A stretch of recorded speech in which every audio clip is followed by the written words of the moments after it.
Hello,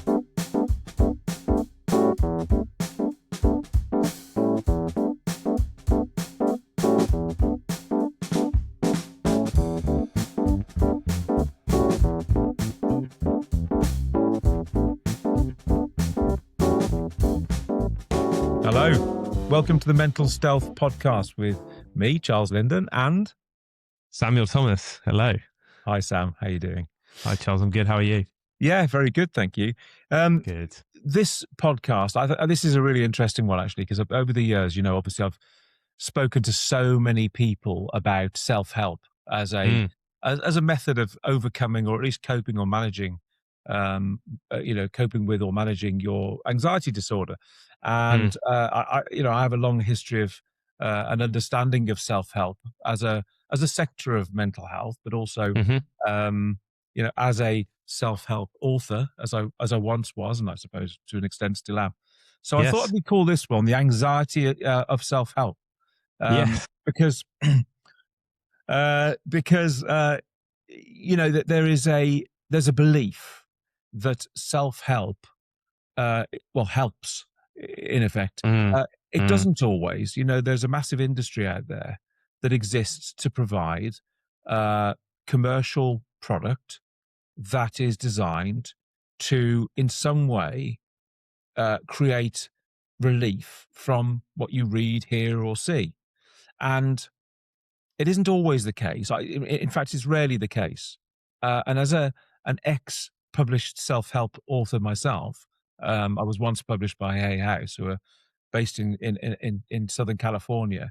I took myself away from that publishing deal because I felt my integrity was far more important than profiting from people who were placing their trust not just in me, and I felt confident that they were doing so with correctly, because I feel I can help people with anxiety. But moreover, there are a lot of products being sold, and I was being asked to endorse things and walk alongside things that I really didn't feel comfortable doing that with. Because I do class myself as somebody with integrity and respect, and certainly as an ex-sufferer, it's important that I'm there for ex-sufferers, and what we provide is inexpensive, it's constant, it's accessible, it's all the things that I needed when I suffered, and to a large extent, self-help as a group of products, let's say, as the industry, which is worth hundreds of billions of dollars a year, by the way, globally. I feel a lot of it is snake oil, a lot of it is rehashed CBT or something similar, and I believe a lot of it is presented by people who have no real experience or knowledge or both, and shouldn't be presenting things that are just there to profit from. I have a big problem with it. And for maintenance of my reputation, I got out of that and continued down the much more difficult line of providing my own products and staff and services and events that I knew would have efficacy and the people would benefit from. Instead of, selling them a book that might sit on their shelf for 10 years and then go to a jumble sale. It was more important to me that book became their anxiety Bible, or and that I remained as a trustworthy figurehead of an organization that had respect and integrity. Anyway, that's my take on it. I don't know how you feel about it, but that's. I mean, I feel the same. Obviously, as an ex-sufferer, self-help became a huge part of my life. Searching for all sorts of different reliefs and answers. And I think the world of self-help, you go online, you go on Google and you type in, how do I get rid of anxiety? And it just a myriad of books and apps, which we've talked about previously, but audiobooks and websites and methods and seminars and all sorts of things pop up. And even supplements and substances.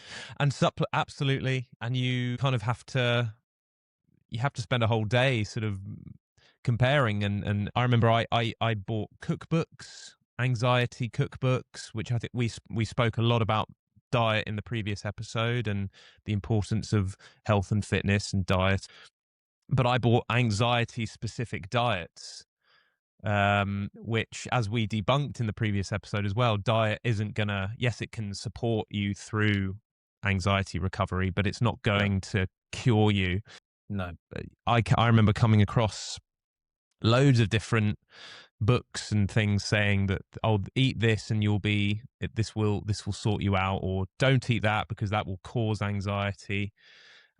And I think you get to a point where you go, well, who's giving this help? Who's writing these books? Who's creating these apps? Mm. Because they are, I mean, a lot of the time they're full of the same thing. It's all the same thing. It's just like you said, repurposed CBT, or exposure therapy, Hmm. dressed up as, oh, this is that we've discovered this new science, and then Yes. and then you read, and then you go into it and you read it, and it's just exposure therapy, and you go, that's not Mm. new science. Hmm. That's been tied to CBT since the very beginning, Mm. and as we know, exposure therapy is not is in fact, exposure therapy, I think, is one of the worst parts of the traditional therapy route, Yes. because actually that is the thing that keeps people terrified, Hmm. and it can be catastrophic. I had horrendous events, which I'm sure we'll talk about later in the episode, with exposure therapy. Really horrible experiences with it, and it really didn't help me at all. It made me feel 10 times worse. Um, and so I think, yeah, it's the self help industry.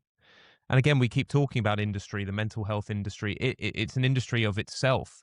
And I think there's a myriad of reasons for it. I think because there are more and more people who are anxious these days, there's less resources. You know, people don't have people either don't have the money to pay for therapy, um, or the NHS are overwhelmed in terms of how many clients they can see.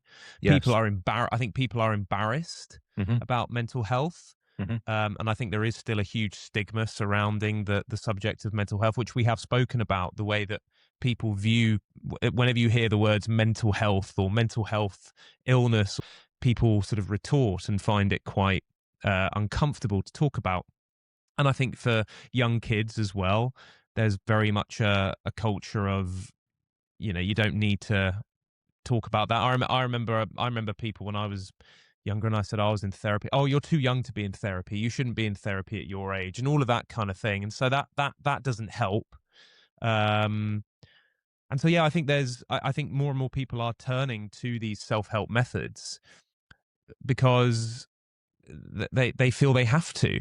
Mm. But actually, like we've said, often these self help methods can actually end up continuing their anxiety or worsening it, because I think, and we've spoken that if you go down the right route of self help, I think actually it can be incredibly empowering, and is Yes. incredibly empowering.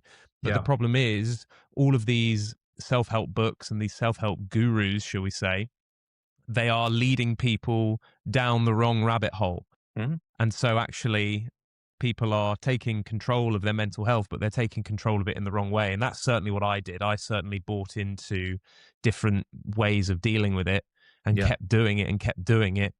And only until I actually recovered properly did I look back and go, wow, I was really pulling myself away further and further from recovery by doing that stuff. Mm. But it's not people's fault either. It's not people's No, no, fault. no.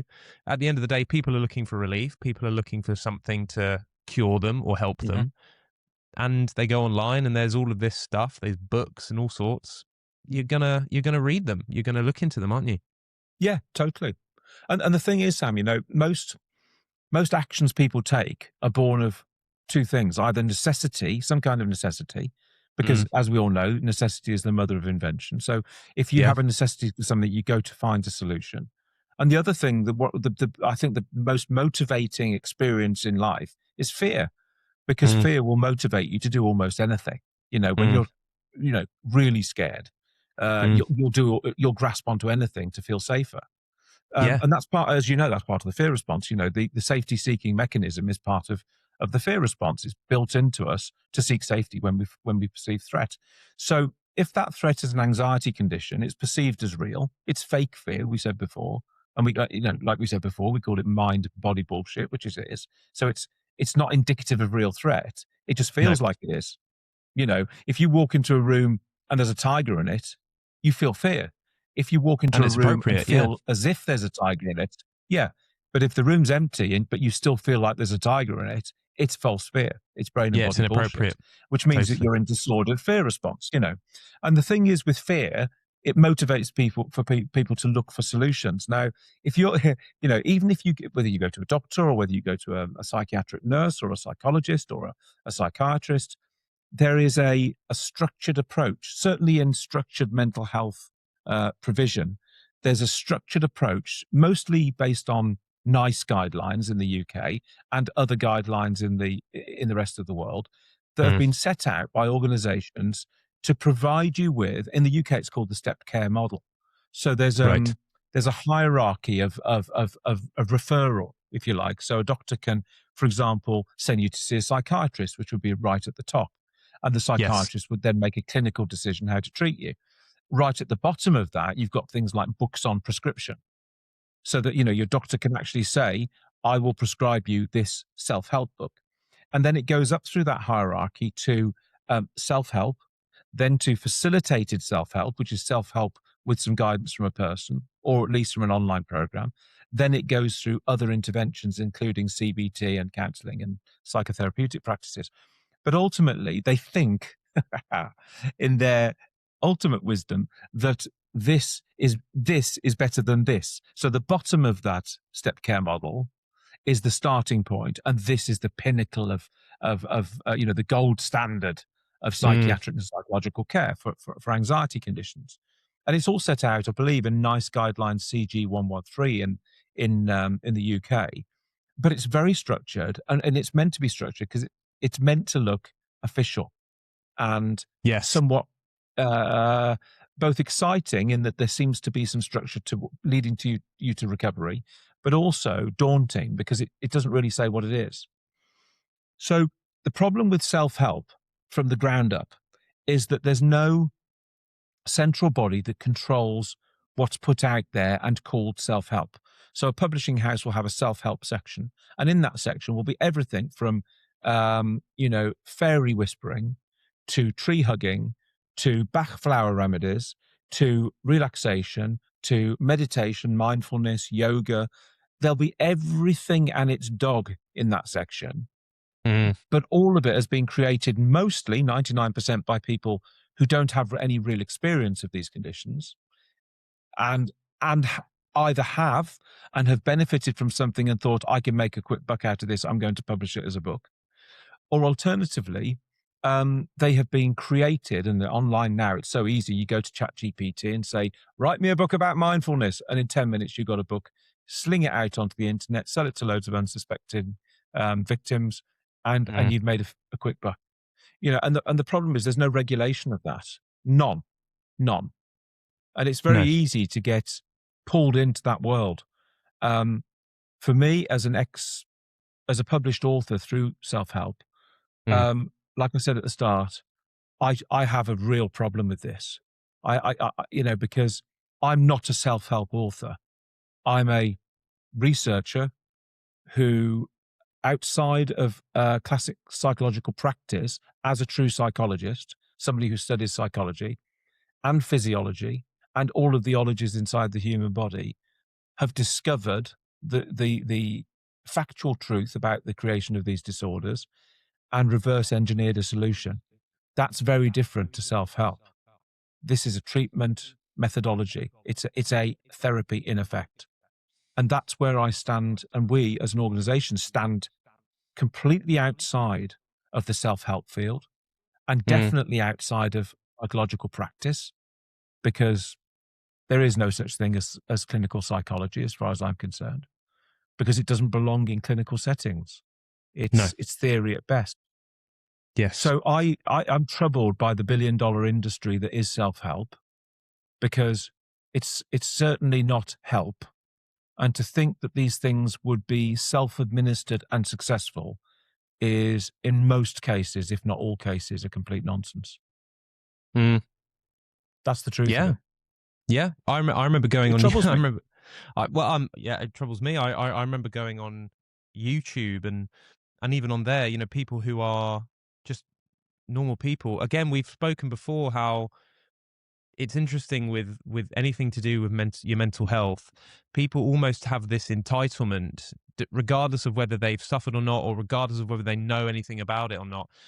As soon as it's to do with mental health, they feel almost like it's fair game for anyone to talk about it because, oh well, we all have a brain and we all have feelings and we all have emotions and we all have stresses and blah blah blah.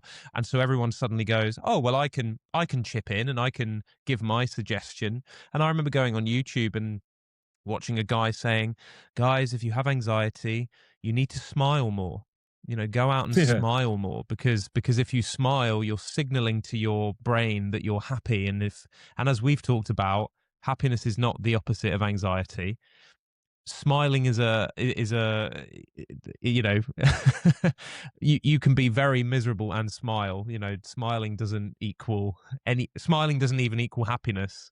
So it's but I used to do it. I used to buy into it. I remember I watched that video and I remember I went on a walk and I thought, I'm going to just smile the whole time and I'm going you know, walk God, walk for hours just smiling like some sort of I don't know, Jim Carrey in The Mask impression.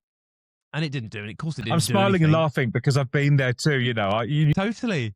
I'm recognizing myself in that. Every sufferer, Yeah. you read something, you just do it. It's the You just do epitome of it. self-help, It's isn't it? Just anything, you see totally, something, someone says something, anything, smile more, um, you know, drink cups of tea more, you know, sit in nature more, um, whatever it is. And of course you try it and you do it and it doesn't work, but you sort of convince yourself that it is working because I guess that in itself is a defense mechanism, isn't it? You think, oh no, no, no, this is working because if it's working, you don't have to look for something else. And that when you're suffering, that's the scariest thing, I think. One of the scariest things is totally. actually finding the thing that works. And if you do find something like a book or an audiobook or an app and you invest money, especially when you invest money into it, you know, Oh, totally. if Mm, you pay like a monthly subscription for an app, or if you buy a book, or you pay for therapy, you tell yourself, no, no, no, no, it's working because I've invested money in this. Because you're terrified that it's not working and you've wasted all this money. And mm, so you get into this very absolutely, yeah. weird conflict with yourself where you Mm, know full well it's not working because you're a rational human being with a conscious mind that can go, I'm still terrified of leaving the house without checking that I locked the door 7 times. But no, no, no, no, yeah, it is working. It is working yeah, because yeah, I've spent, yeah. 200 quid on it. I And did. that's the I'll tell problem you with it. something quite funny. Yeah, no, totally. And I mean, it's true of hypnotherapy for giving up smoking, for example. Everybody I Yes. know that's given up smoking as a result of hypnotherapy did so because they'd spent £900 and didn't want to lose it, and And they're thought, I'm not going to embarrassed of waste that. this Yeah. money, so I'm just not Totally. going to smoke. Yeah. Eventually, they go back to smoking. But this is the Of interesting one. course. Like, when I was at retreat, I used to ask people how many people had had hypnotherapy, and of course, it was most of them had had Yeah. hypnotherapy. And Yeah, I'd of just let it course. sit there for a second after answering the question, and I'd look around. I used to do groups of. Originally, it was half of the group, so it would be 8 and 7 to make up the 15 guests. Um, and then it became three groups of five because it was more Mm. manageable. And I remember sitting there in these groups in a circle. It was, don't get me wrong, it was fantastic. It was just such a wonderful experience for me to have these people give me feedback and be able to legitimately sit there and listen and then present me with the problem with what I'd said, and for me to be able to solve that problem in person immediately. And it was just so Mm. empowering for them, and it was empowering for me. But I used to ask this question. I'd say, so how many of you have had hypnotherapy? And I'd look around at the circle and I'd just stay quiet for a minute to watch faces. And you get all these different expressions. And I'd say, next question. How many of you had hypnotherapy and sat in your session pretending to be hypnotized with your eyes closed, thinking, what the hell am I doing sitting here listening to this crap for? And without exception, it was all of them. It was all of them. Really? So, I mean, this sparked off something in me. Yeah, honestly, it was all of them. I promise you, Wow. there was not an exception. Sometimes you get somebody say, "Well, it was really relaxing," and the guy was really nice, and I Yes. quite enjoyed it because it took my mind off my anxiety and things like that. Um, in not one case did it produce any results. So No. that sent me out looking at hypnotherapy as a therapy, but moreover, looking at the science of hypnotherapy, for example, because there are so many uh, self-help resources, apps and tapes and CDs, and in the past, obviously, it wasn't so much the online stuff; it was more, £199 for these 12 CDs to Mm, hypnotize yourself, whatever, to become whatever. You can make mm. yourself thin is one of the famous ones. I can make you thin is one of the claims. I won't say who makes that claim, but it's like, yeah, Wow. right. Um, of course you can. Um, but the point is, when you look at the data of things like hypnotherapy and mindfulness, and you look at the actual deep data of how it's affecting your subconscious to create the claimed change, because if you say I can make you thin, I can make you unanxious, for example, there has to be something in that mechanism that does that. It's not enough to give somebody a wish without actually carrying through with that wish. Uh, but what happens is people buy this stuff, buy this stuff, buy this stuff, put it on their shelf, use it twice, go, this isn't working, and it ends up in a bric-a-brac store, or in a charity shop. But they don't think to themselves, I've just spent 49 quid on that. I think I better get a refund because it was complete shite. They just allow it to be in the crap drawer. And And they tell themselves that, oh well, it just didn't work for me. It wasn't yes, I wasn't the correct, right candidate for that specific thing. So I'll find the next thing. absolutely right. Which sent me down this pathway of looking at why these things don't work. And of course, very quickly discovered that from a psychophysiological perspective, in other words, the relationship between what you're doing and its actual internal physical response, whether it's adjusting your fear levels, whether it's resetting subconscious behaviors or compulsions, there just isn't any evidence at all of it. Which Mm. means that somebody, for example, with clinical hypnotherapy, uh, somebody somewhere made the decision to legitimize it within clinical therapy by presenting a load of data that looked like it was working. And similarly with CBT and all the other things we've discussed. So what they do is they create EFT, tapping. They call it tapping to Yep. start with. Then they realize it Yes. doesn't sound very clinical, so they change it to emotional freedom technique because EFT sounds a bit like CBT, Yep. and then they put it through trials. I won't say too much about the trial process for that particular thing, but needless to say, I don't agree with it. And then you look at the deep physiology of what they're doing, and then the questions start to arise. Well, yeah, but I'm tapping myself all the time. I'm wearing clothes. I'm touching things. I'm moving around. Why aren't these things that I'm coming into contact with making changes to my deep psychological well-being?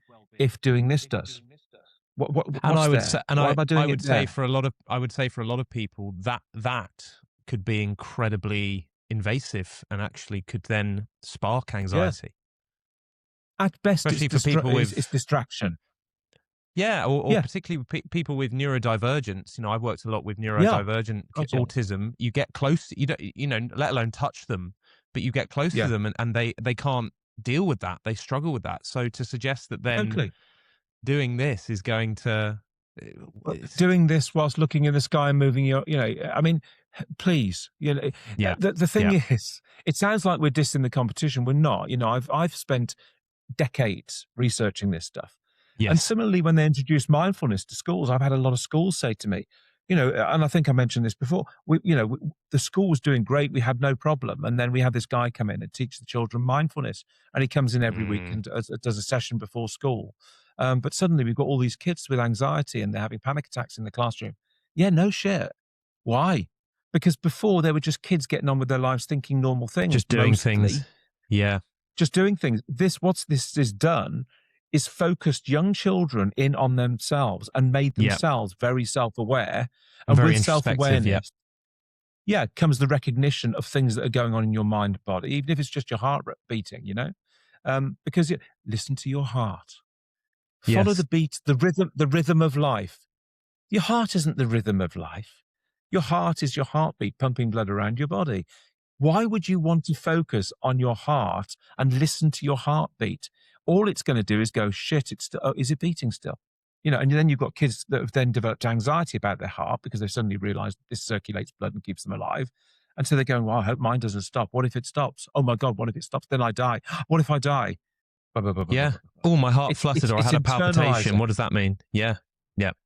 It's awareness we don't need. Do you think your cavemen sat around contemplating their heart or their bladder or their digestion or how their brain's working? Or, of course they didn't.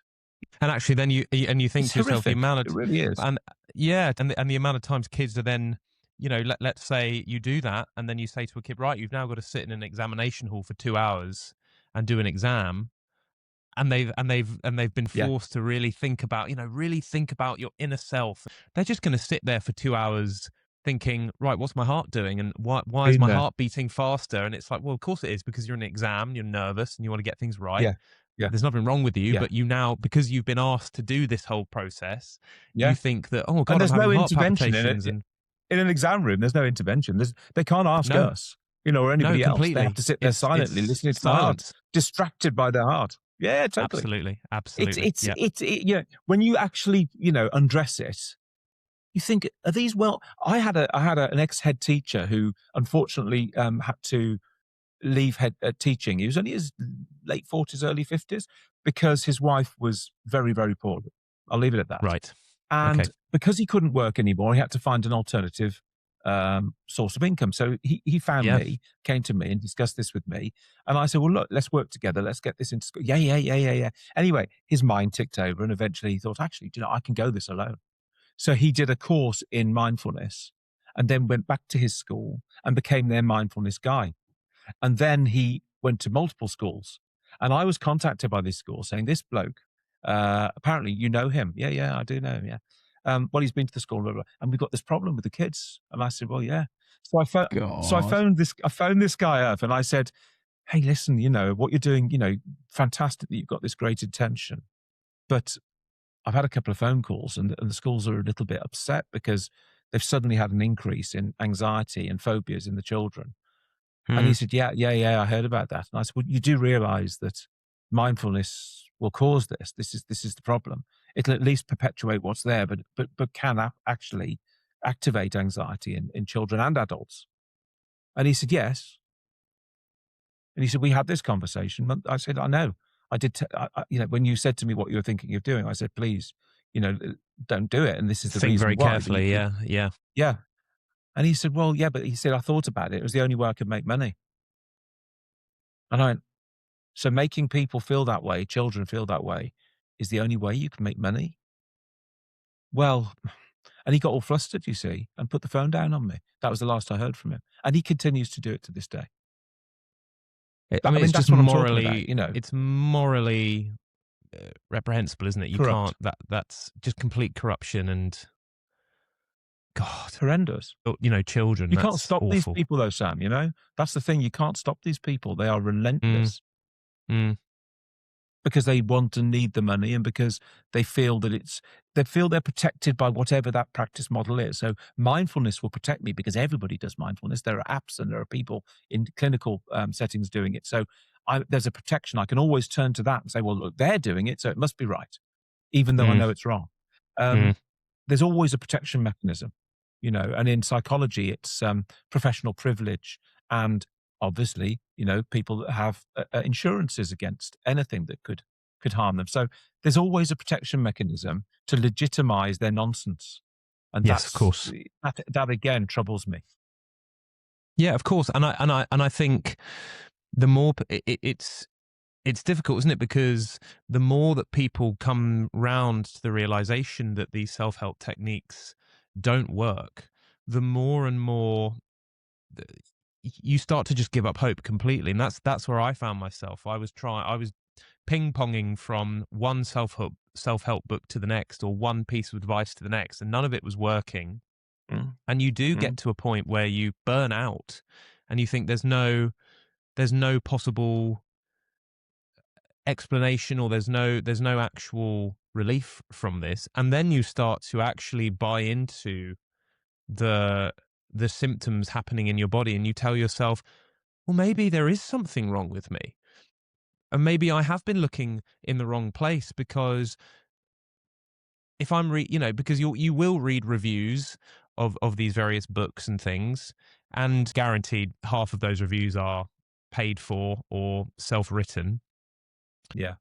And you think, well, all these people are saying that they found relief and that they feel 10 times better, and they've given this book 5 stars, and they've, it's the number one bestseller in the Times, and it worked, with the Guardian and all of these various publications. And you think, but I've tried it and I feel worse. You see that as a sufferer and you go, well, none of that, I haven't had any of those results. So what's wrong with me? So either I'm, as we've talked about, therapy resistant, or that one just didn't work for me, so you move on to the next one, but then that one doesn't work, so you move on to the next one, and then that one doesn't work, and then you get to a point where you go, no, well, maybe there is actually, maybe it's not anxiety, maybe this is real, maybe these feelings Totally. that I have in my body, maybe I do have a cancer of some sort, and I've spoken on the podcast before that when I was suffering, I spent thousands of pounds on tests during COVID because the NHS was obviously very overwhelmed, and I would have been on the waiting list for well over a year.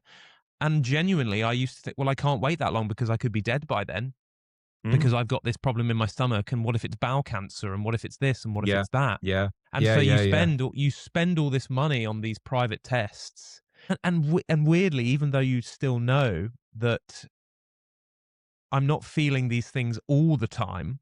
And as we've spoken before, you can't be ill sometimes. You're No. either ill or you're not. You either have bowel cancer or you don't. Mm. You either have, You don't have if you've good got, days and bad days. no, if you've got bowel cancer, your stomach is going to be on fire all the Yeah. time. It's not going to Yeah. be, Yeah. oh, well, on Monday I was fine and Tuesday I was fine, but then Wednesday I was really blocked up and then Friday I was, Yeah. it doesn't work like that. But No. you don't know that. And so you go for all these tests, and because none of these therapies have worked or none of these self-help solutions have worked, you go, well, it must be real. But then the tests come back negative, and all the doctors go, no, no, no, you're perfectly healthy, you're perfectly fine. And you go, Yeah. what's going on here? And then you ask Yeah. them, so is the way I'm feeling related? No, it can't be related. It's a separate thing. It's a separate thing. But how is it a separate thing? Because I haven't always felt this way, and I haven't always had these reactions. And then Mm. I Mm. started to believe, oh, well, maybe I just have an intolerance to foods, but an intolerance to foods that I'd eaten all my life and had no problems with. And then you think, well, when you get older, things change, your body changes. Yeah, sure, but not to the extent where a food suddenly that you've eaten all your life, one week it's fine, then the next week, nope, sorry, intolerant, sensitive, you've Yeah. got an allergy or whatever. That's not That how would it be incredibly works. rare. That would be It incredibly would be rare, wouldn't it? insanely rare, and I'm sure Mm. there is cases of that, but it's so rare. And so, like I said, when I went to this naturopath and she started listing off all these things that I'm sensitive to, and I thought, I've eaten those things all my life Yeah. and never had a Yeah. problem, and now Yeah. suddenly I have a problem. Why? Yeah. And of course I Sam, didn't, but no, of course you didn't. But just noting what you've just said, the first mm, thing I want to say is that I'd be negligent and wrong to state that some of our clients out of I mean, 650,000 plus have used our online program, for example, and the yes, retreats and the workshops. And also on top of that, we've had the coaches. So I don't know the true figure for the amount of people that have either paid for or accessed our services in the last 30 years, but it's been but 30 it's a lot years. of people. It's a lot of people. It's a lot of people. But I can, from a statistic that I can state, is that my experience of working with anxious people, even on a one-to-one basis or in the retreats, is that if people come to us and they have been diagnosed with a clinical condition of any sort, Mm, you know, mm, regardless of its severity, whether it's diabetes or whether it's some form of cancer, as you've already said, mm, they come to us with that. But I have never, to my knowledge, in those 30 years, I've mm, never had a client come to me saying, "Oh, I think I've got bowel cancer," or "I think I've got something, clinical going on," and mentioning that, whatever that happens to be, and mm. it turns out to be that thing. Yeah, I'm not saying that people that we've treated have never been ill, because that would be wrong, because they have been. Of course they have. And of course, over the last 30 years, many of them aren't here anymore because they joined us in their 70s. They'd be over 100, so there is the yeah, of natural course. progression of life and death. But Yes. to my knowledge, I can't think of one example of somebody who came to us saying, with health anxiety, for example, that sat in the retreat and said, "Oh, I've got this, this, and this, and this, and this," because I had everything. When I was anxious, I'm telling you, I had HIV, cancer, I had Oh yeah, diabetes, I had, absolutely. Yeah, me even too. things like Lyme's disease, thyroid dysfunction, blah, blah, blah, blah. It went on and on and on. I had everything. Yep, I was me a too. medical miracle You for and me, Charles. surviving You the and me dozens both. of clinical illnesses I had. I turned out not to have any of them. No, So what I'm nor trying me. to get across is to people that listening to this is that if you're anxious and you believe you have a condition and you haven't been diagnosed with that, uh, the likelihood is that you haven't. And Mm, I'd put money on it because the odds are so, against you actually being clinically ill, despite the fact that you feel so incredibly shit. Because mm, anxiety is intersystemic. It affects every system of the body at the very highest level it possibly can, to the tiniest areas of your body, your inner ear, which are literally nano technology size. There are parts, there are atomic, subatomic parts of your anatomy in your inner ear.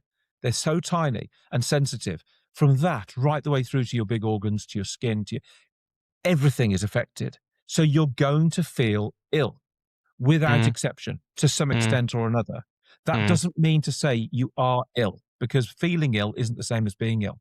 So when you have what you perceive to be or have been told is IBS, irritable bowel syndrome, um, and that's a standalone disorder, and you reach out for an IBS self-help book and it tells you to eat this, this, and this, it isn't giving any credence to the fact that eating that, that, and that may affect another system of your body that is trying to support what is being produced in your bowel. So Yes, you can't, selectively taking self-help for each of the things you're experiencing in anxiety, you'd need a bloody library full of books for a start. absolutely. You'd need Yeah. to read all of them. You'd need to apply all of them. And in doing so, you wouldn't be creating balance. You'd be creating vastly more disruption and confusion in Yeah. systems that are trying to regain balance. You're going to be adding a bit here and adding, and the turmoil is just going to continue and Yep. worsen. Yep. You need to address the actual problem, the central Yes. problem that is causing the entire um, uh, the entire experience of your internal condition, one condition. Yes. Then, post that, you then regain normality, balance, internal balance, intersystemic balance, and from that wellness, you then identify what's left. And, Mm. and and if there is something left, you can assume when you're out of disorder that this thing is something you need to give credence to and you need to see a particular specialist for. You Yes. can't do that when you've got anxiety. It's like making decisions when you're paralytic. Yes. It's stupid. You're going to end up with a tattoo on your forehead or something twice as stupid. Yeah. You don't make decisions when you're in disorder, any form No. of disorder. So No. self help is a muddying of the water at best. No, at best, it's inconsequential and it does nothing. At its worst, it can be hugely damaging. Somewhere between nothing and hugely damaging is where you'll Mm. be if you rely on self help. It's as simple as that. Mm. Yeah, and you make a very good point that it can either be inconsequential and has no bearing, because I guess there are different degrees of self-help. I guess you could call it self-help if a friend rings you up and says, "Oh mate, I'm feeling this, what would you suggest?" And you just come up with something and you say, "Oh, try doing that." I remember a friend of mine rang me and said, "Oh, I'm having relationship issues at the moment. I feel like I'm not really sure what I should do here and what I should do there." And I didn't really, I just said, "Well, why don't you sit down and make a list of all the pros of it and make a list of all the cons?" And that was my suggestion of self-help. So I think there are Yeah, varying degrees of self-help. I think totally. where it becomes dangerous is when it becomes commercialized, and when people sit down and go, "I'm going to write a book," and not really think through the consequences, and like you said, or go on ChatGPT and say, "Write me a self-help book," or "Write me a CBT manual," or whatever it is, and it spits it out, and you just go, "Right, click publish." And someone like you or me, when we were suffering, is going to go on Google and find that, and they've designed a nice cover for the book, and it looks quite interesting and it looks inviting, and they've put things on it like, "Oh, this new science that's been discovered," or written by someone who's been exploring this subject for 10 plus years or 15 years or whatever it is, and you think, oh yeah, that'll do, that'll be it, and it's got lots of lovely pictures in it, and it's got diagrams, and it's whatever, and you read it, and again, it is just a nothing therapy dressed up, and you don't get any relief Mm, out of it, then it is mhm. damaging. That's where it becomes a problem. That's Of where it course, becomes an issue. of course. And 1 I think minute that's lost to f to following nonsense is damage.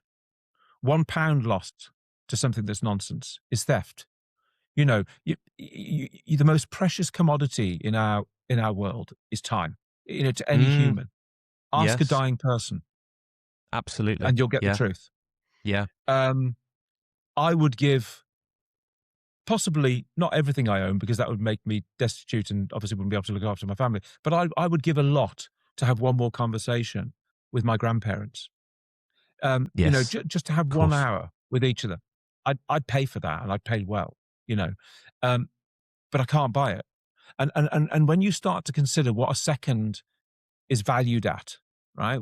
When you actually put value on a second, you can't. It's priceless. A second is priceless because at the end of your life, you want seconds and you can't have them, so they Mm, become priceless. It's only because mm, you use them up at the start of your life that the perceived value is very low. But as you get older, the perceived value goes up. And the thing is this: if you are diverted away from doing what will help you, actually help you, like I was from the age of 4 till I was 26, 22 years, somebody owes me that time back. And I know his name. Well, there are 3 people, and I know their names because mm, they deceived me, they mm, abused me, they made me yes, take medication that has harmed me for life, and they pushed me down corridors that were extremely painful, not just because there were therapeutic approaches that pulled out pain, but also because there were therapeutic approaches that led nowhere. And then there were the nutters, the laying on of hands, the reikis, the back flower remedies, the you know all of it cost time or money or both. But more than that, they cost my trust in an entire industry, and it's happening to other yeah, people, but they're deeply embedded in it. mm, And I can't get that time back, and I can't go around suing people. It's just not like me to do that. You know, they know not what they do, which is true of very many people nowadays. You know, mm, they're a lot of them are gaga for one reason or another, conditioning or otherwise. mm, So it's led me to not to distrust everything, question everything for me and my family to keep them safe. But, you know, I'm not an anxious person at no, all. I haven't no, got disordered fear response, no, and I haven't had for 30 years or 31 years. But I live that pain every day because I have a physical memory of it. And that's what yes, drives me to give people what works rather than to go down this self-help route and to yes, try to draw people away from it through common sense and language um, and persuasion that there is an alternative that is actually science-based, because that's what integrity is. You know, that's the core of integrity, which my granddad said was one of the two most important assets of being a man and a human. absolutely, Integrity and respect. absolutely. That's my take on it. Charles, I want to ask you, obviously, like you said, you were a self help author. How did Mm. you, what was the process of publishing? Because if you were looking at the self help marketplace and going, how am I supposed to cut through the hundreds of books all selling the golden solution, what was your approach to marketing it? What was your approach to trying to stand out amongst that? Well, I think it was slightly different in that nowadays, you know, you see a lot of people on board online trying to onboard people onto processes that teach you to become an author, especially Mm-hmm. self-help. So if you're on Mm-hmm. Instagram, I mean, if you haven't seen an advert of somebody saying, "I will make you into an author," using AI, we can do this, this, and this. You Um, sent me, yeah, you sent me a post the other day, didn't you, of something like that? yeah, I mean, there are loads of them, and it always makes me giggle. But Make I two my grand a mine month or was my something. experience was very different. Yeah, yeah, or more. I mean, I saw one this morning. Yeah. It said 40 grand a month, guaranteed all your money back. I mean, please. I mean, somebody has either developed the most incredible system of ripping people off, or there's something that I just ignore it and move on. But my experience was slightly different in that I was asked, because I'd helped Gemma Kidd, actually, who some people may know, so others not, sister to Jodie Yes. Kidd. I hope Yes. both of the sisters. Um, I did an article. I was asked to do an article in the colour supplement of the Daily Mail Mm. on about Gemma, and Gemma featured in it with me, and we were interviewed and photographed. Um, and as a result of that, I had literally a storm of emails from people saying to me, would you like us to publish your books? Would you like to do some TV? Would you like to do radio? Would you? And for about 3 months, I was inundated with requests, and it was difficult Wow. because I'm running the retreats and trying to, run the business. Got young kids. Ultimately, what happened was a very professional literary agent contacted me. I won't mention names, but Mm. she said, "Look, filter out all the crap. I can get you a really substantial book deal." Right. So we went down that. So basically, I got offer after offer through her because she was so well connected in the publishing, Sure. certainly in Britain, through the publishing industry. And the offers went doop, doop, doop, doop, doop, doop, doop, and what they were bidding against each other to get. And ultimately, I ended up with a multiple product deal Mm. that started with one book and some audios, and then went on to other books Yes. that I'd listed as the future. So I got a five. I think it was either a 3 or 5 book deal initially. Anyway, cut a long story short, she suggested I went for it because it would increase my visibility and get my name known to more people that I can help, which I bought Definitely. into because that's ultimately what I needed Mm. for people and for me. Um, but it very quickly went south when I don't want to say too much, but the comfort with that, with the particular company I dealt with, changed rather rapidly for a reason, for a number of reasons, and I no longer felt that I thought my integrity and my future would be in some way damaged by the direction it was going in, and Right. I cut myself free of it, which financially was bloody stupid, Hmm. but I wasn't making a financial decision. I was making a moral No, a moral decision. decision. So despite the promised outcome, I severed that tie. Most people wouldn't have done because most people would have been led by money. I Mm. felt that my family and that my future and that the company and that my staff and that people in general deserve something else. And I severed all ties with it. And I got my products back, handed back to me. But I mean, that's not true of everybody in a or the publishing company. It works for a lot of people. It wasn't going to work for me because I was different, because I had tens of thousands of hundreds of thousands of clients at that time that were relying on me Mm. to provide the services that we offered them, Mm. and also I could not compromise the level of service to those clients or to future clients on the basis that I was going to be making more money.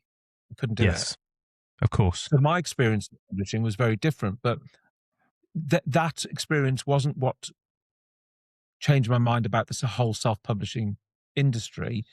Mm. That was done because of that and my return to doing what I was doing, and then recognizing in all the people that had used self-help that it was pointless and time and money wasting. Even when they said, "Oh, I read this book and it was useful." And don't get me wrong, there are books published by that author and that publishing company and other publishing companies that I do say to people, "Do you know what? There's something in this."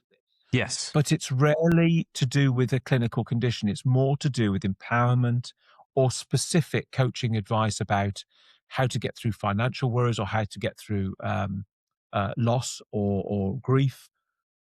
So it's more about, if I had this, this is what I would do.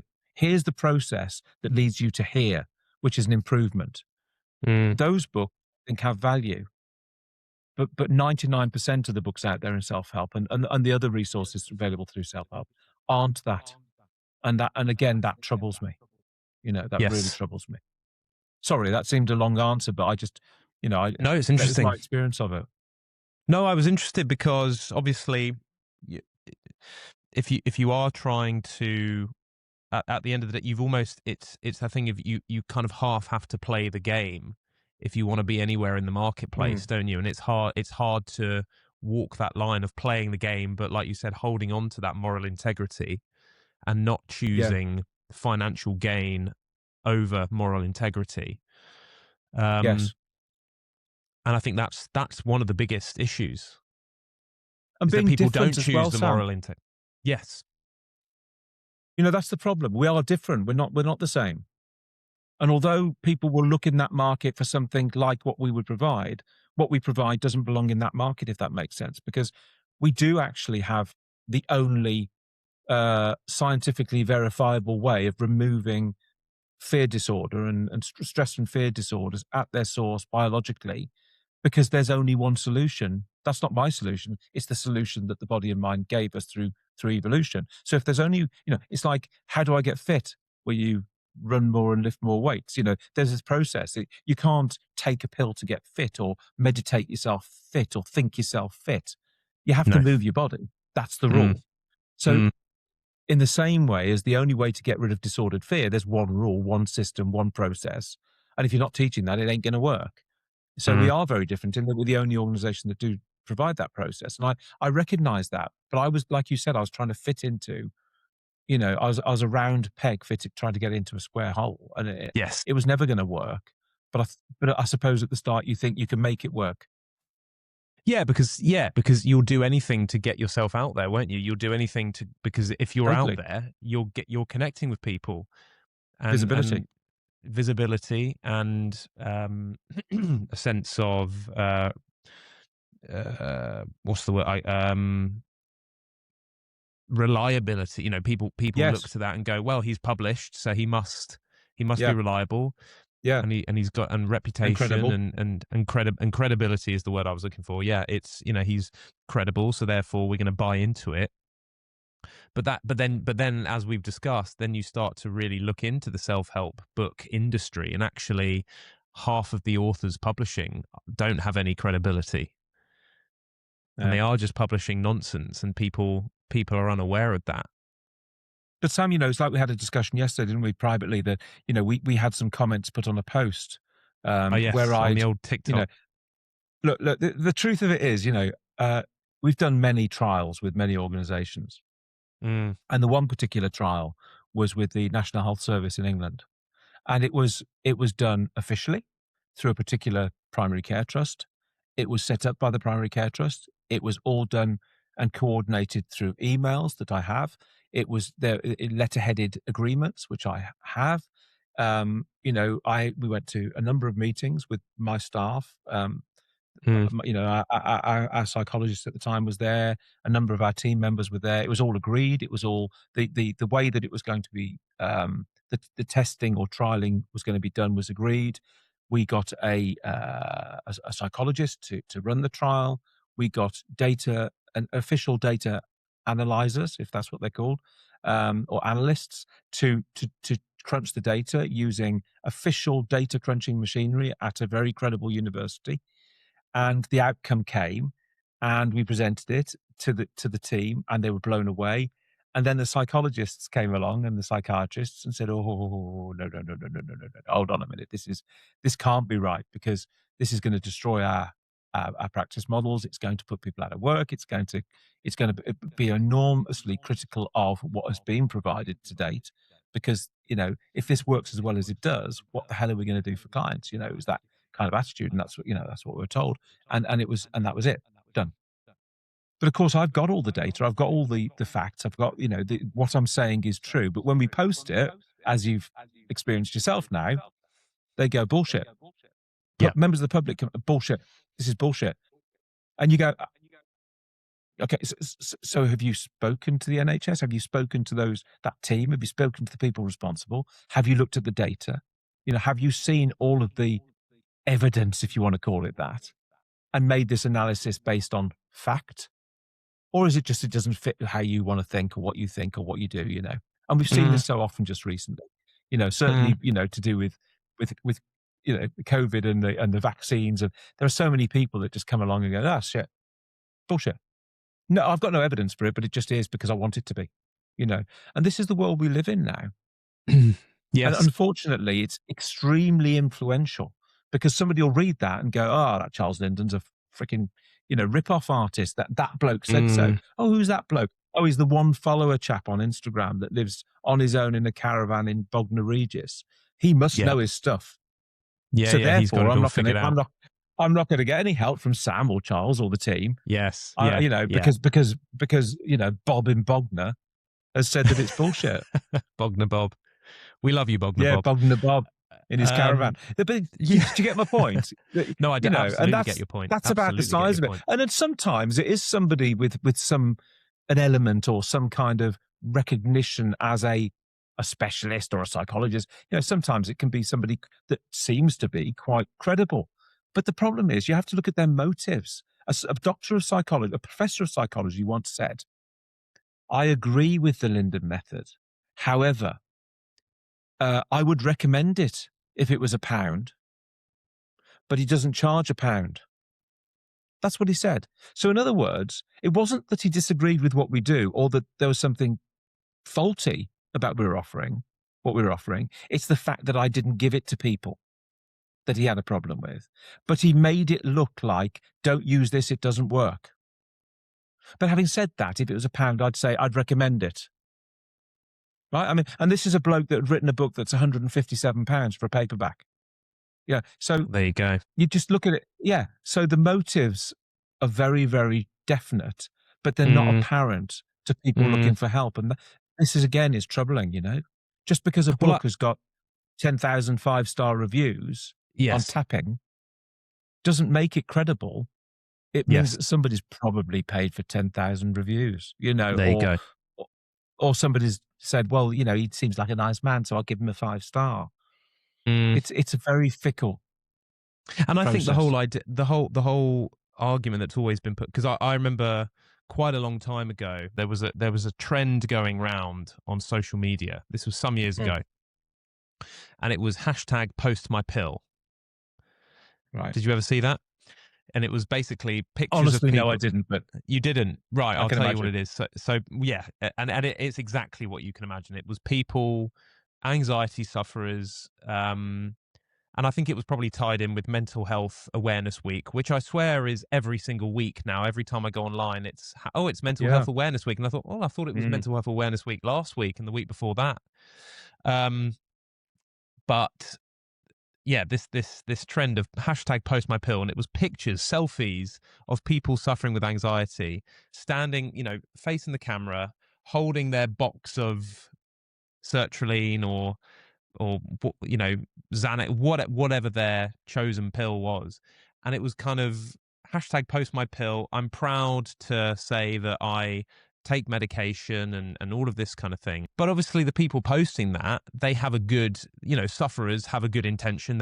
It's a way of finding community online. It's a way of mm, finding solidarity. mm, It's a way of mm. feeling normal, and that's completely justified, and I understand that. And I would say that I was probably part of that for a while whilst I was on sertraline and zopiclone. But I think I put online, at the same time, I came across a post of an Olympic athlete who had put this massive post saying, "Oh, I've suffered anxiety for years, and I've been in therapy for years, and thank God I'm in therapy because it's the only thing keeping me alive. It's the only thing keeping me competing, and all of this kind of thing." And I think on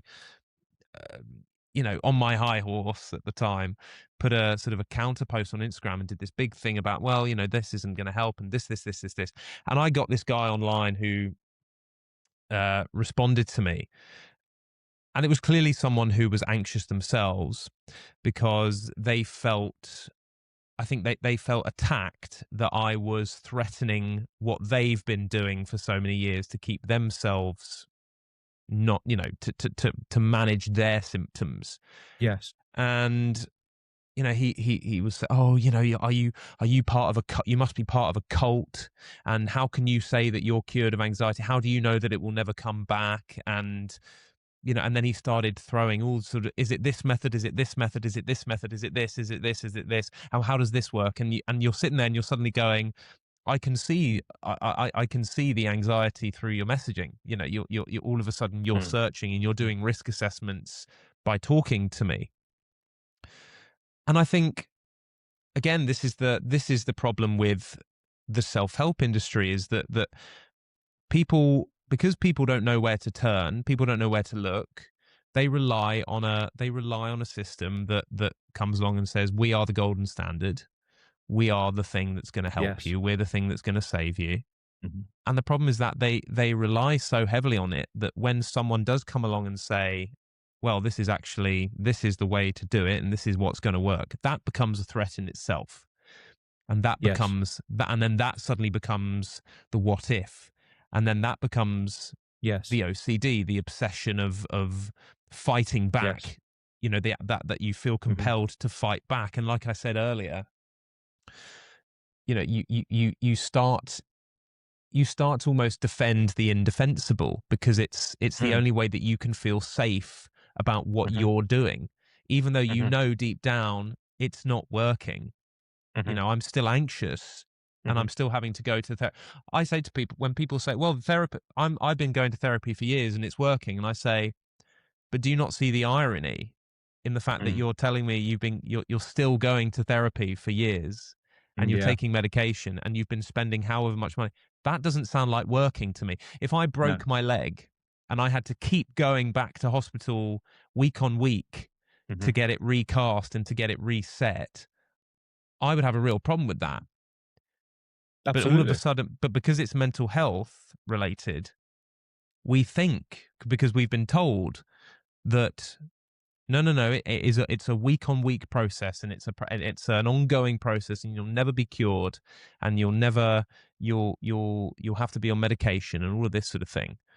Mm. And it's just not the case. But of course, when you're suffering it and you don't see you can't see that there is an actual solution, you'll do anything you can to defend it. You'll even convince yourself that you're cured, or you'll convince yourself that you're fine and that you're okay, even when you Yes. know you're not, because it's threatening to do anything else. It threatens you Yes. and it scares you to think, well, oh my God, I've been going to therapy for 10 years and I've been taking sertraline for 10 years.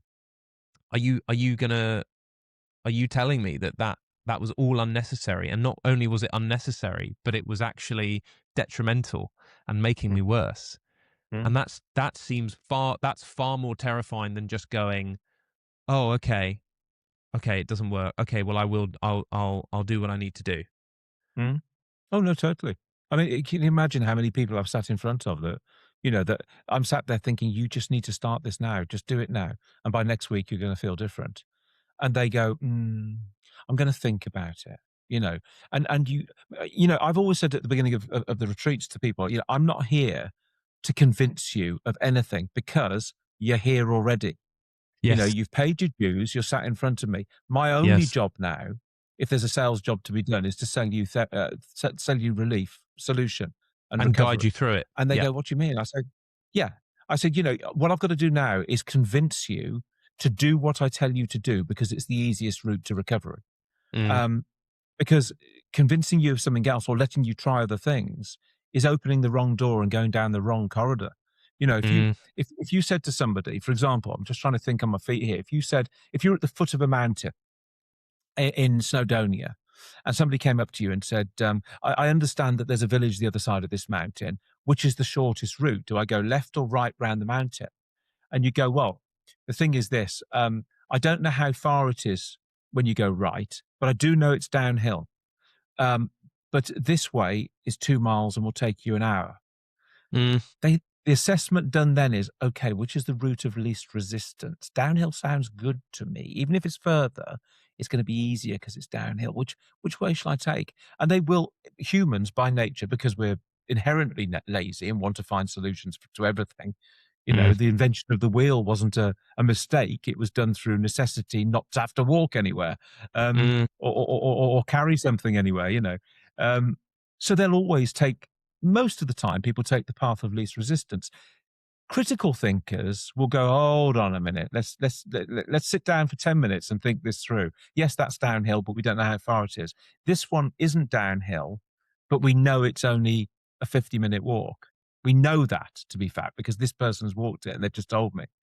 You know, that a lot of people will still take the downhill path, even if it takes them 2 days, because the perception is it's easier, and that's exactly what happens with people. And this has been my biggest frustration because you can sit there sometimes with people and explain why this will work, it can't fail because you're human and anxious, Mm, but they still decide to go away and think about it, and then they mm, disappear, and you think, right, I'm gonna have to fetch them back. I'm gonna yeah. because I I'm can't going to leave them try to and go pull them down back that in. long path. Yeah. But that is the nature of the beast because anxiety, as you know, is disordered fear, and disordered fear produces risk assessments that people will perceive as what if I die? What if I pass out? What if I have a panic attack? What if I eat that food? What if I can't get home? What if I don't wash my hands repeatedly? What if, what if, what if? And Mm, the manifestation is caused by the risk assessment. What if I don't do something? It's a risk assessment. So risk assessments in their purest form are going to give you a lineup of potential downfalls from whatever it is you're thinking about doing. And when it's a therapy or a self-help book or something else, you're going to go, but what if it doesn't work? What if it takes too long? What if it's too difficult? What if I can't do it? yes, exactly. What if I fail again? Exactly. And you are OCDing everything that comes into your environment.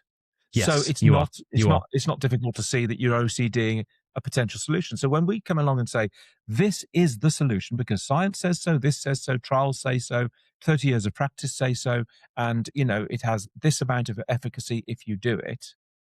Yeah, but what if I'm the one person it doesn't work for? Really? 650,000 people against one.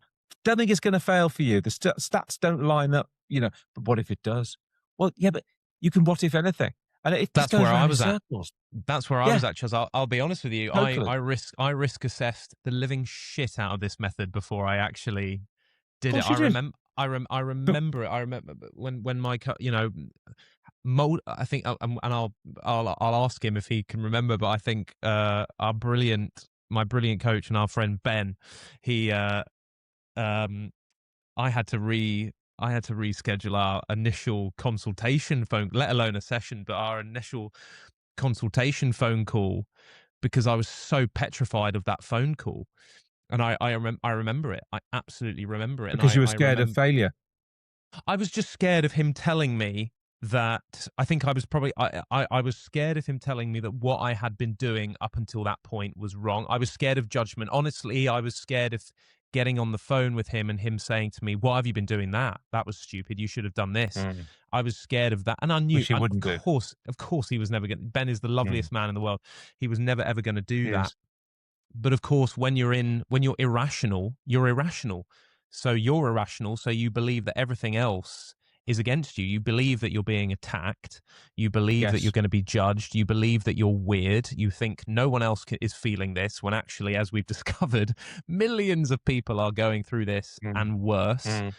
Mm. But, I risk assessed the hell out of it. And then, of course, I had the phone call and, 20-minute phone call. I hung up and I went, "Oh God, that wow!" And the sky seemed bluer, and the sun shone brighter all of a sudden. It was like Yeah. ah, Yeah. Yeah. and then Mm. session one, and we were in, and that was it.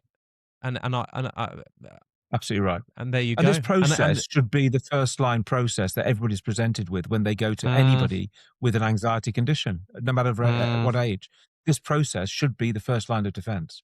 yes, End.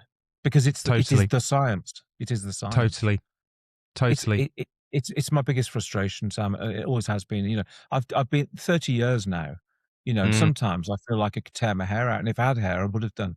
Perhaps that's where it went. I mean, I've had the frustration and the sadness that I've felt for people who just when people come to the retreat, the mm. first thing I say to them in the group, I do a presentation to the group, and the first thing Yeah, I this is say to them interesting, is, Charles, because I've never been to I didn't do the retreat, so I'm interested to know no. what the layout and the format is of that. Well, it was just even though I say it myself, it was just brilliant. It was. I mean, the thing is, we're not running them at the moment, and we intend to No, start running them again. And the reason for that is multifold, and mostly to do with starting the coaching program and trying to get more focusing on that. people do this, yes, because Yeah. it's a numbers thing. We need people to recover. We want people to recover, and with a retreat you can have 15 people there maximum. With this new format that we're focusing on now, we can have thousands of people benefiting. So Yeah. we've changed our focus, And all over but the but world. Yeah. ultimately, yeah, totally. But the retreat is a replicable uh, residential solution, and it Mm. should be franchise, or there should be centres all over the world, and there will be one day. I'm absolutely certain of this. Yeah. But Me too. when I start with the way it would work is they'd arrive usually on a Tuesday and leave on a Friday, so it's over 4 days. There was an introduction by me to the entire group. Then there was a sort of, I suppose, a navigational part where we took them around the venue, showed them where they needed to be, what they needed to do. So, and that was sort of breaking the ice type thing. And we had Yes. some people that were chronically anxious, agoraphobic, OCD, panic disorder, and then we had some that had GAD, and so you'd have a mixed bunch of people. Genuinely, most of the time it was 50-50, men and women, and the age groups seemed to gel between the ages of 20 and mostly between the ages of 20 and 50. We had some older ones, but they were fewer and further between. But the way it worked was we'd have structured sessions in the morning and then group sessions in the afternoons in smaller groups, and we'd have activities, let's call them. And these activities were they weren't activities that were sort of making things for making things Mm. sake. Well, you could try some jewelry making. You could try some. It wasn't that. There was a specific reason to them, which I won't go into because it kind of I don't want to muddy the water with facts No, you don't and want sort of to divert confuse people people. thinking. No, No. exactly. But ultimately, I used to do the session with the whole group, and it was an introduction to me and to the retreat and to the staff. Mm. But more than that, it was to bring everybody onto a level playing field at the start so that everybody felt. Did something just happen to my video then? Did you see That was something? bizarre. You just had a load of fireworks, and then now there's a bubble with a thumb. Well, I mean, Oh, and again, there's more fireworks. you know, this is something I've had to learn to live with my whole life. You insert. I remember when we started this, I got your rider, and it said I must have at some point fireworks must be switched off, Yeah, yeah, I'm absolutely right. Yeah. and No, there it's it it's is. contractual. So thank you for just at the right point. There So you I used are to sit there and say at the start, there's something I used to with say your fireworks. to bring everybody in line. Yeah, with my fireworks.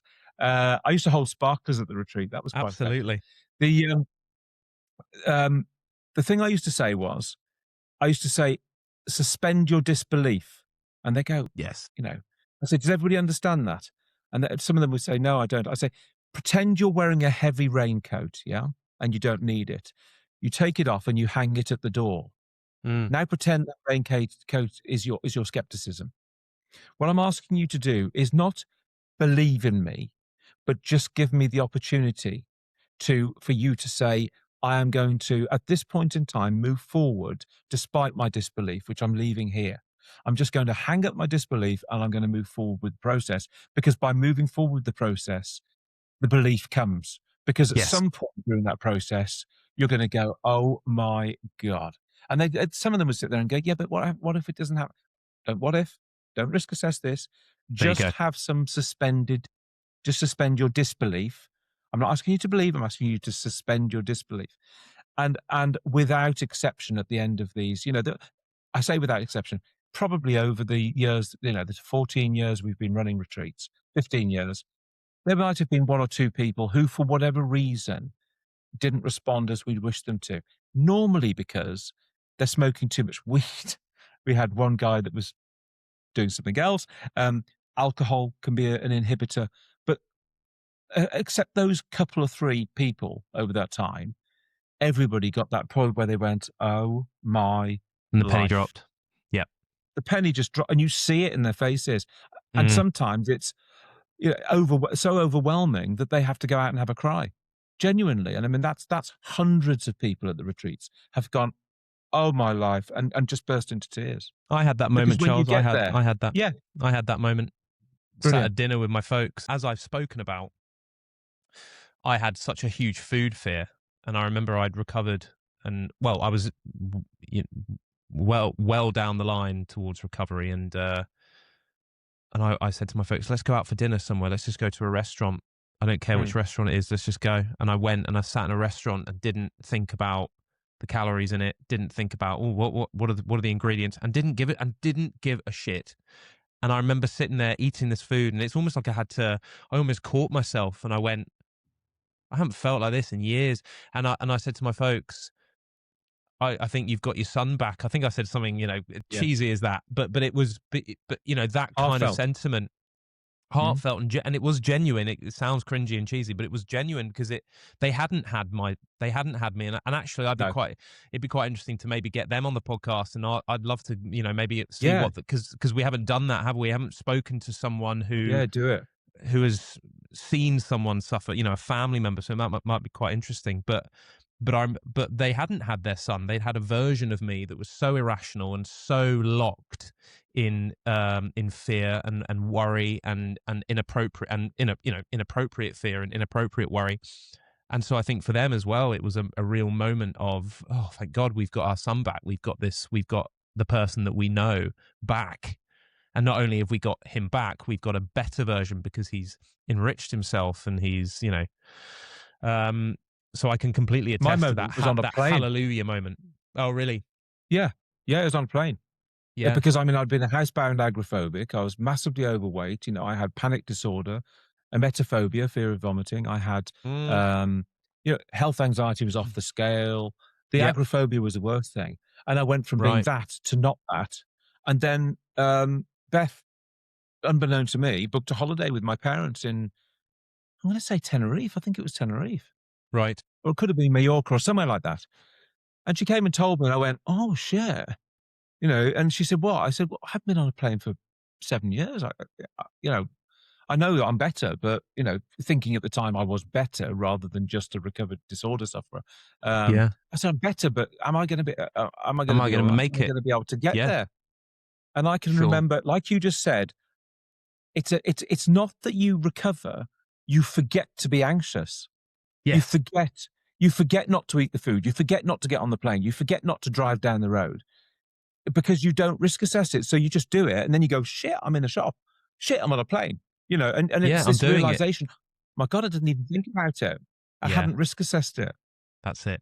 That's the point at which you know, That's it. and it comes so quickly if you do it correctly, Absolutely. but you've gotta do it correctly. It's You it's do. it's, you know, it's mind-blowing. It really You is. I mean, do. I've seen it so many times now, Sam, at retreats. That moment is just beautiful, which is why I love doing what I do, that moment that somebody Absolutely. goes, or when the young person with the hair over their face, it's down like this, and suddenly they engage and they put their hair behind their ears And and the they're hair comes and back. they're focusing. And you've got to.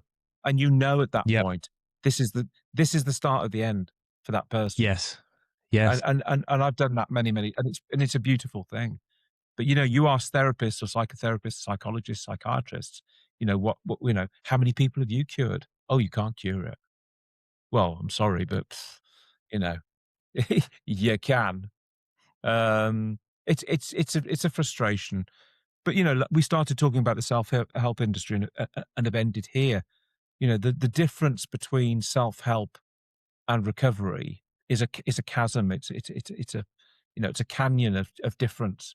If you want to go down the self-help route, that's absolutely fine, but you're going to be Mm. self-helping yourself forever.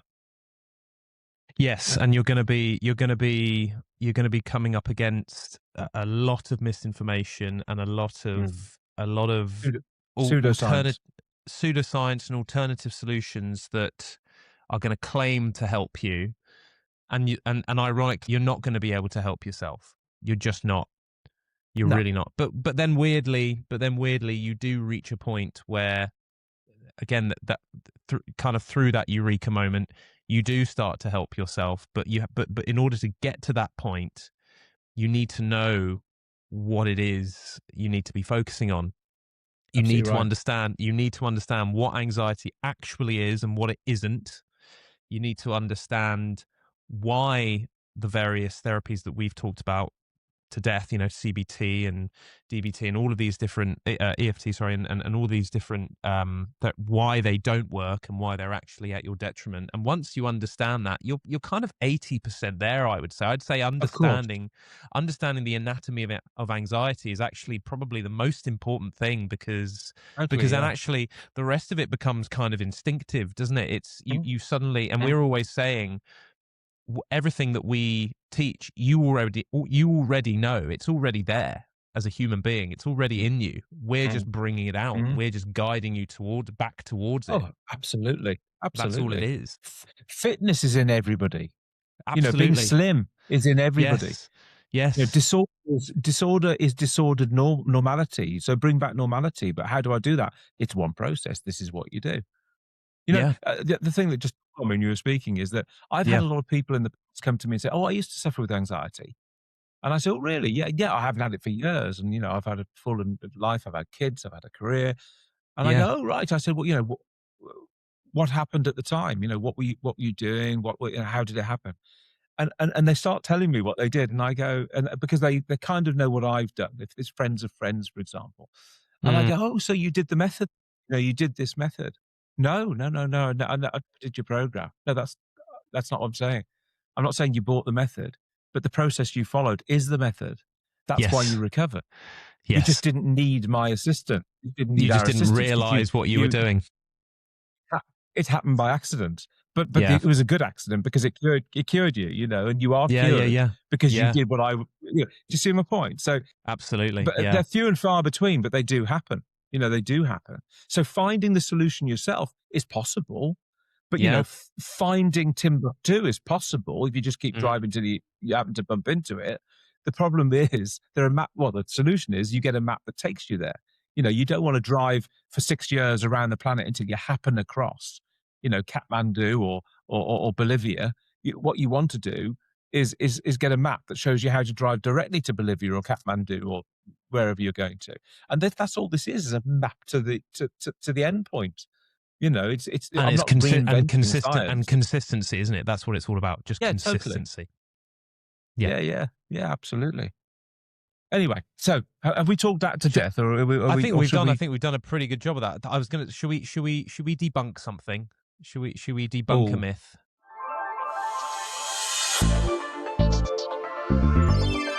Okay, this is a good one. OCD is separate to anxiety. Do you want to go? Do you want to start with that one? want me to do this? Go on. We'll do it together. Let's do it Oh, together. Here we go. yeah. Well, first of all, it's not, is it? No, not at all. Despite the fact that I think you know the DSM at one point. I don't know whether it's still true because I don't have a current copy. Because I'm not going to pay that much money for that much crap again. No, And I suggest that nobody does. But no. they moved OCD out of anxiety conditions into a separate, which I think was dissociative disorders and delusion. So they made Yes. it psychosis basically because the Right. basis of OCD in their minds, in their oh so knowledgeable minds, was that Mm, OCD causes distorted thinking. Therefore, it must be neurological and therefore a true mental health condition that creates delusional thought, mm, like mm. psychosis. No, it's not. And the proof of that is very simple because obsession is inappropriate focus on something, Hmm. and compulsion is inappropriate response to something. Yes. So if you take agoraphobia, the obsession would be leaving home, and the Hmm. compulsion would be stay at home. If An you took avoidance of eating leaving. Yep. disorder, correct. If you took an eating disorder, the obsession is food or eating or the processes around those things, and the compulsion is not to eat or to eat and vomit, for example, in the cases Or of to, anorexia and yeah, bulimia. or to calorie track to the nth degree and Yes, measure everything and weigh everything, and exactly. which is what I used to do. I'm trying to think of another example. Emetophobia, fear of vomiting. The obsession is vomiting, or the act of vomiting, or seeing people vomit, and keeping away from vomit. And the compulsion is to stay at home, to choose jobs where you're not around kids, or to minimize your contact in some way. So there's always the obsessive focus, which is the anxious focus, the risk assessing part of it. There's always the response to that threat or perceived threat. So everything in an anxiety condition is obsessive and compulsive, and it's all certainly disordered, which means that every anxiety condition is OCD. Yes. And it's not that OCD is an anxiety condition amongst the many. It's that all No. anxiety is OCD, but a particular type of obsession becomes categorized in this way because it's about hand washing, because it's about keeping things neat and tidy or hoarding things. Or so what they've done is they've taken a complete condition, made it into a subcondition, added other subconditions to that condition, and created a treatment methodologies for each, which produce profit. That's Mm, it. yeah. So all anxiety is OCD. OCD isn't a standalone condition. It is the condition. Yeah. It's synonymous. You can't End of. separate the two. You can't have one without the other, can you? No, Because they're it's like self-perpetuating. correct. It's like having the flu Hmm. and then saying, ah, yes, but yours is different because you've got snotty nose syndrome. Um, but this guy over here, mostly he's manifesting a cough, so he's got coffee chest syndrome. This person over here has got swollen glands, so he's got swollen gland syndrome. Yeah. And what Stabby they're doing is stabby throat syndrome. stabby throat syndrome, Yeah. watery eye syndrome, hurty ears syndrome. Uh, one virus creates one manifestation, creates multiple symptoms, Hmm. and in most people, those symptoms differ depending on their own physiology and their own level of health and everything Hmm. else. Hmm. But it's the same core condition. So it's a nonsense. It is Yes. just a nonsense to create all of these subconditions. It's as simple as that. And OCD is anxiety, is anxiety, and anxiety is OCD. That it's one and the same. and anxiety is fear disorder. Yeah. It's interesting. The amount, I think a lot of this as well arises from a misunderstanding of what OCD actually is, and the amount of times you'll hear people, um, kind of boil it down to, oh well, I'm really clean. Oh well, that's just OCD. Or Yeah. oh, I like to have my pencils sharpened to, the points need to be perfectly lined up. Oh well, that's OCD. And I think it's a misunderstanding, isn't it? I've heard people say, oh, I don't have anxiety, I've just got OCD, I'm just really obsessive about cleanliness. And I go, so you have anxiety then? No, no, no, no, no, I've just got OCD. Well, you can't have OCD Yeah. without Yeah. anxiety. It's impossible. Because actually, and I kind of have to resist, because you don't want to get into a situation where you start sort of sitting them down and breaking it all down, because it's going to make them feel worse. So you kind of have to resist. But what I would like to say in those instances, I'll say it now. If you really boil it down and you ask the question, why are you so obsessive about your cleanliness? And if you really ask them, well, because I like things to be clean. Yeah, but why? Well, because if they're not clean, then they're dirty. And if they're dirty, it could be bacteria, and it could be this. And I don't want to have bacteria. Well, why? Well, because it could be, it's not good for you. And okay, so it's a threat to you. Well, yeah, but so you're anxious about it. But if you were rational about it, you would know that, we go outside all the time, and we touch the ground, and we touch a surface, and we touch this, and we touch that, and we have an immune system for a reason. Yes, we all know there are, people we're taught from a young age, wash your hands before you eat food. Yeah, sure, do that, but don't do it to a degree where you think you're going to die if you don't do it. Be And, rational d- and and don't reasonable be about it. and don't be so clean that you become immunosuppressed because you Well, haven't exactly. ingested enough The enough yeah, viruses and bacteria. Yeah. that's the other extreme, isn't it? Because that's a thing. Because that is actually a thing. It Of course really it is. is. Of course it is. You And then need you need these. yeah, and you're going to start damaging your hands as well if you wash them excessively, and Yeah. so Yeah. it's always again, I think everything in life, isn't it? I was having this thought the other day.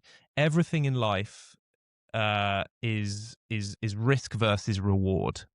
Hmm. Everything in life is risk versus reward. When a doctor, if someone goes, as if a patient goes in with a medical need, a need for surgery or whatever it is, that a surgeon is going to do a risk assessment of, well, if you do the surgery, what's the risk of you doing the surgery versus the reward of the surgery? So if you're excessively overweight, is there actually a greater risk of doing this surgery to your life to not doing it? And then you Hmm. make an informed decision on it. So it's exactly the same thing. Absolutely. That's Yeah. kind of, and so that's the rational, that's a rational way of looking at life. Well, I could wash my hands right now, is it really necessary? But of course, when Mm. you're disordered, Yeah. you don't have that ability No. to have that rationality, and you don't weigh things up in a nuanced way. You don't sort of think, "Oh, I'll be fine." You think, "No, I'm going to die. I'm Yeah. going to die. I'm going to drop dead. If I touch that piece of food and I put it in my mouth, I'm going to get, dysentery or blah blah blah blah, because it's the worst possible outcome, isn't it? Mm. It's the absolute worst possible outcome. Totally. What always surprises me, Sam, is I mean, what you've just said is absolutely right. But what surprises me is that this this world has created a group of people who are so confused. Mm, Um, for example, somebody I know very well is very, very protective of their children with regard to contamination. So if they fall on the floor, if they touch something that the public have touched, they're straight there with the baby wipes. There's not a yes. consideration in them that the baby wipe might contain something that could be damaging to them, and especially with such repeated use. Yeah. Yeah, it taints it. Yeah. Second thing is, and this is something that's really weird. I was with this particular person, and the child, um, the child had got their hands in the dirt, and they happened to have. It was on a beach, and they happened to fill a child's paddling pool with seawater for the child to sit in. So this child fell over on the beach and touched the sand, and there was a moment of panic where the child nearly put his hands in his mouth. So the parent got the child, put it in the paddling pool of seawater, and washed the child's mouth out with the seawater to make sure that the sand hadn't was. I mean, I think you're probably there already, but what? You know, and but What's it in the demonstrates seawater? well. Quite, and I mean, it doesn't take a rocket scientist to know that the seawater anywhere, isn't probably the best thing to drink. But for a small child, you wouldn't be washing your mouth with seawater Most likely when has sand in it. So correct, you're and washing your mouth also the out with. sand has been on the beach being bleached by the sun. All of the various radiations that come from the sun kill viruses and bacteria mostly in seconds. So that sand is probably the cleanest thing you can put in your mouth within a mile of where we were. But you see, the problem is there's so much misinformation, but there's also so much fear and Mhm. fear-driven data that in the moment, and even when I explained that, that I've just explained to you, it didn't make any difference. And that's true of society in general now. People believe so much absolute nonsense that even when you present them with the actual facts, they go, "But that can't be true because my gran didn't say so, or because the doctor told me different, or because, we don't live in a society where everything that is stated is true, even from people who we would assume to be able to distribute the truth in some way. And Mm. I've heard this a lot. I've seen doctors on TV in recent years sitting there saying, if you don't do this, the world might die, your grand's going to die. With absolutely no evidence that what they're saying is either true or that not carrying that out wouldn't be would be without risk, Mm. and yet people just go out and do what they're told to do by somebody who has no right to say it. And you Mm. were saying earlier about people on Instagram and social media. There is a lot of people out there that are celebrities who Mm. are giving nutritional information, medical information, and also compelling people to take this advice, Mm. strongly compelling people when they literally have no knowledge of what they're saying and are just making assumptions or profit-based assumptions, and therefore and disseminating uh, potentially harmful truths. They should stay stum. They should not Yes, say it. They should absolutely. not be saying it, because if if you say it to 1,000 people and one of those people is damaged or worse by your advice, that's down to you. Yeah. That's down to you. There's Nobody else. there are repercussions. I think people forget the tools that people forget the power of social media, and Mm. people think they sit at home and they think, oh well, I'm just some guy sat at home on my Yes. computer.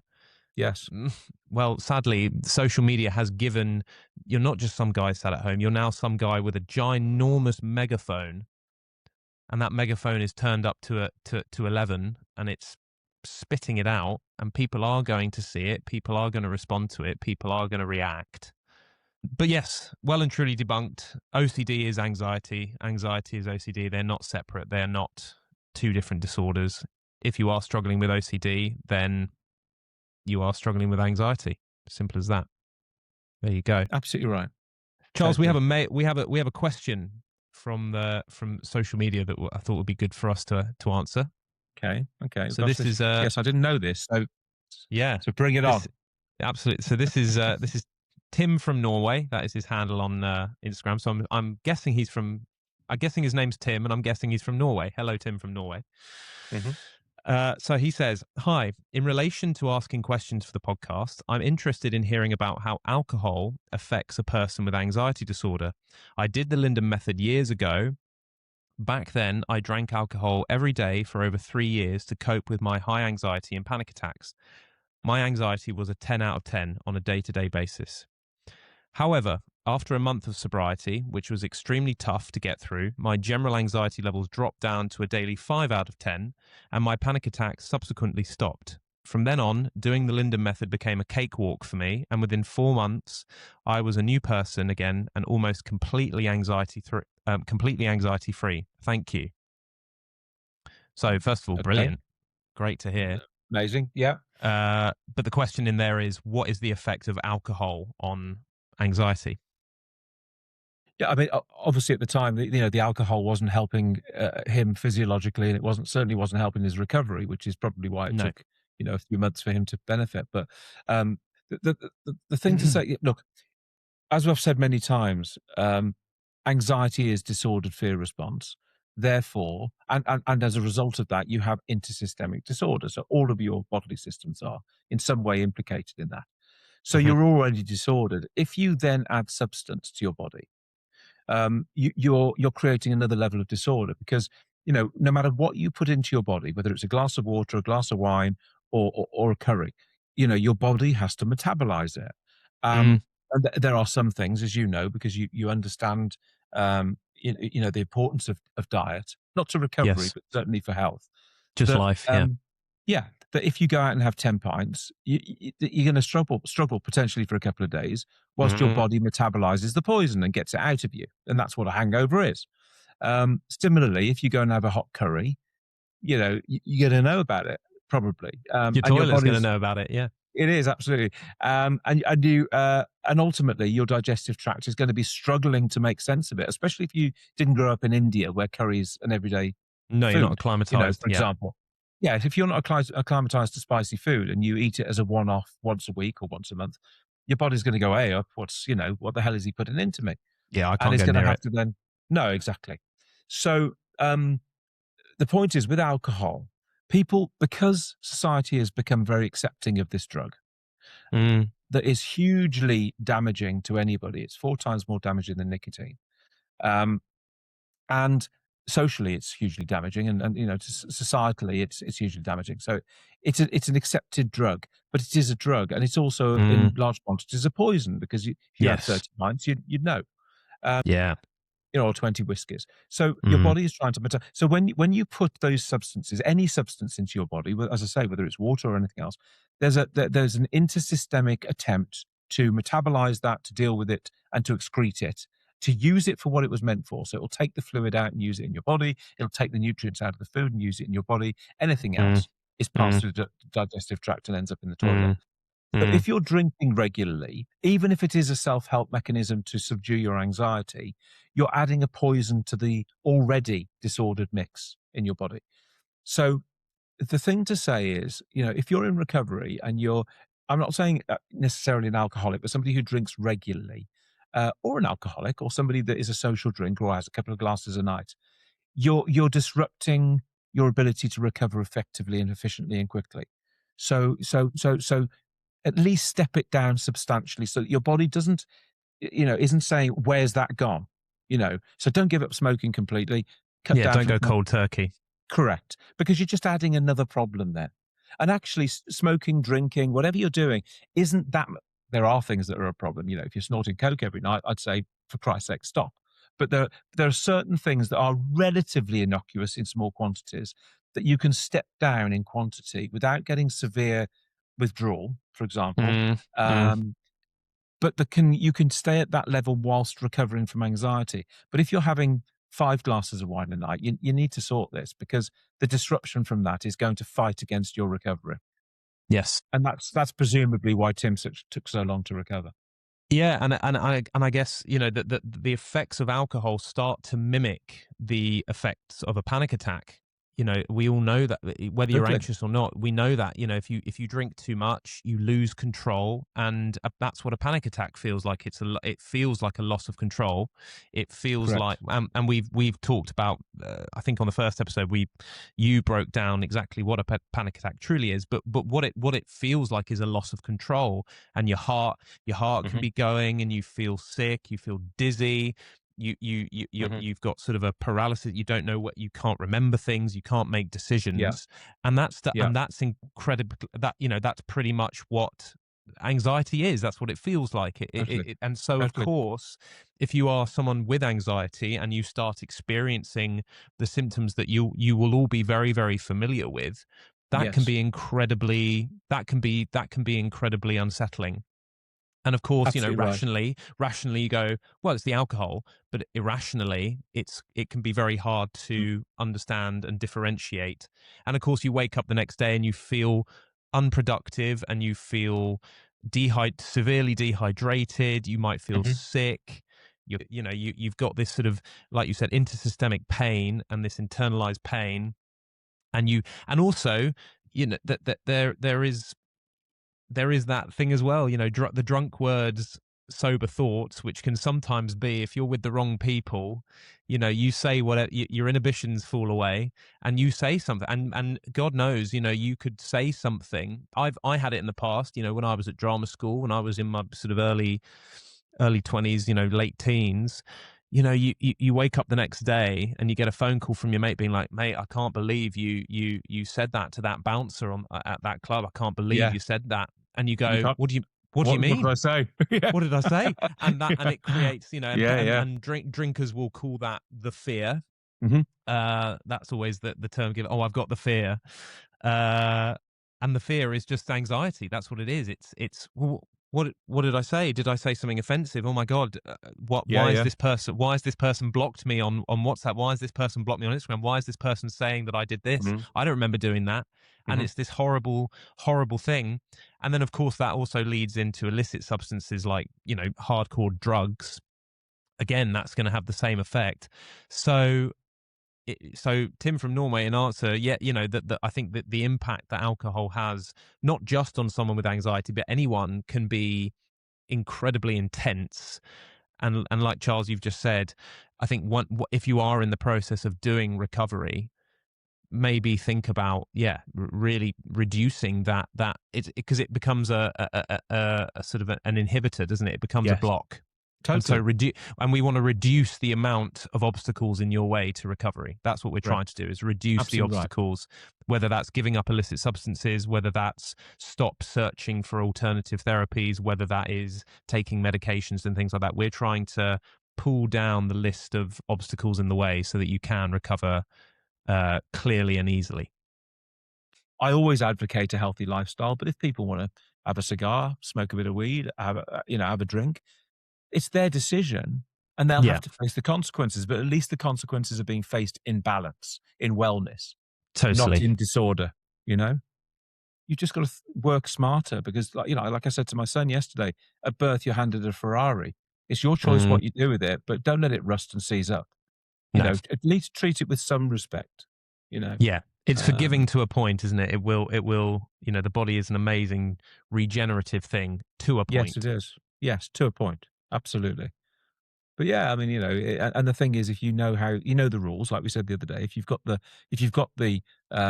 instruction manual, why wouldn't you follow it?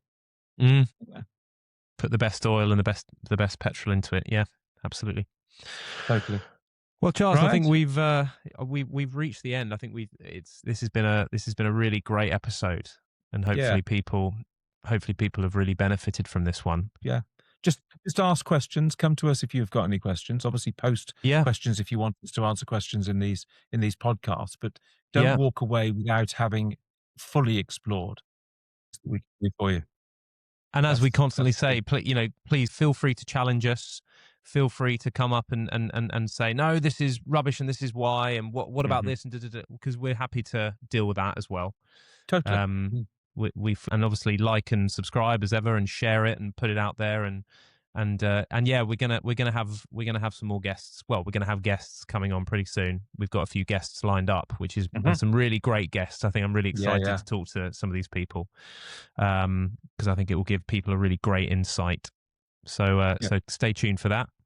yep. And yeah, In as the ever, meantime, we will be back again, yes, and as soon as we possibly can be. as soon as we possibly can be. So until then, it's goodbye from me and it's goodbye from him.